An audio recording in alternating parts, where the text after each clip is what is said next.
Uma epístola muito rica, porque nos ensina o suprassumo do Evangelho. Poderíamos dizer que Efésios é o suprassumo, a essência, é o que há de essencial, de fundamental, porque aqui nós temos o falar direto.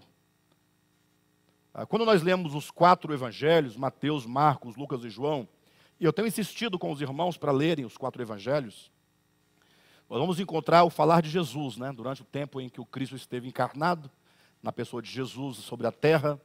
Então ele falou a doutrina do Pai. Há um texto de João capítulo 7, versículo 15 e 16, em que Jesus fala, a minha doutrina não é minha, e sim daquele que me enviou. Então nós vemos ali Jesus falando diretamente. Ocorre que quando se ler os 4 evangelhos, não raras vezes os leitores se perdem na periferia do texto. O que é a periferia do texto? São as informações que não constituem propriamente a verdade da doutrina de Cristo. São as informações que vão preparando o contexto para que o Cristo de Deus apareça naquele cenário e ali comece, portanto, a falar a doutrina do Pai.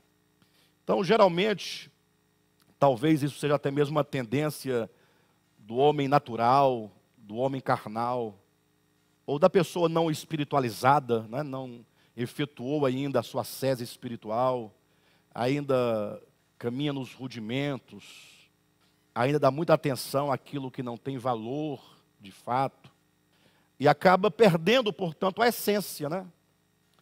Então, fica ali nas questões da história do tempo de Jesus e perde o principal, que é o falar de Cristo, o ensinamento de Cristo. Quando nós lemos, portanto, a Epístola aos Efésios, ou que seja outra epístola, não necessariamente esta, né? O apóstolo Paulo, ou que seja outro apóstolo, eles vão direto ao ensino de Cristo. Não tem o contexto histórico, porque não é um livro biográfico, é um livro epistolar, é uma epístola, é uma carta.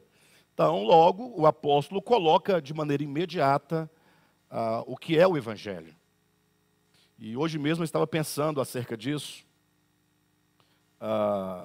quanto que nós precisamos atentar para a essência do Evangelho. Nunca confundindo o Evangelho com os Evangelhos. Os Evangelhos são livros, são 4 livros, que contêm o Evangelho, que é o Cristo de Deus, que é o Evangelho, e o falar de Cristo, que é o Evangelho.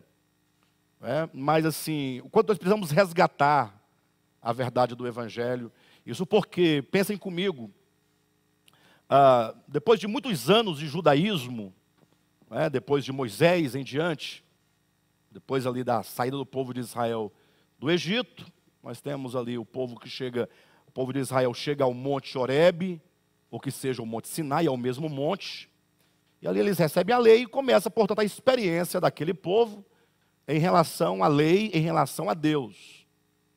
Depois vem os profetas, e depois vem o judaísmo no 4º século antes, no 4º século antes de Cristo, talvez ali 2 séculos antes de Cristo, com o retorno do povo de Israel do cativeiro, do exílio babilônico, e ali nesse retorno, não tendo mais ali as estruturas do templo com seus cultos, conforme era antigamente, quando eles retornam, imediatamente o templo ainda está destruído. Então, nesse retorno, vão surgindo as sinagogas, os lugares onde eles se reuniam para fazer a leitura da lei dos profetas. Aí começa o surgimento da hierarquia, estabelecida por eles mesmos, os sacerdotes, ou melhor, digamos, o chefe da sinagoga.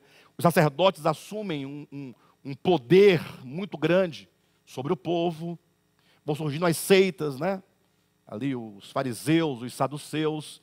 Quando então, depois que o templo está restaurado, o culto do povo judeu acontece tanto no templo quanto nas sinagogas, a depender da distância que se morava do templo, exatamente. Quando Cristo então vem, existe uma religião que está totalmente construída na base da lei de Moisés. Então o judaísmo não é próprio de Moisés, não é próprio da lei. é a seita, ou a cosmovisão teológica que foi construída a partir do retorno babilônico e que foi reprovada por Cristo em todo o seu ministério.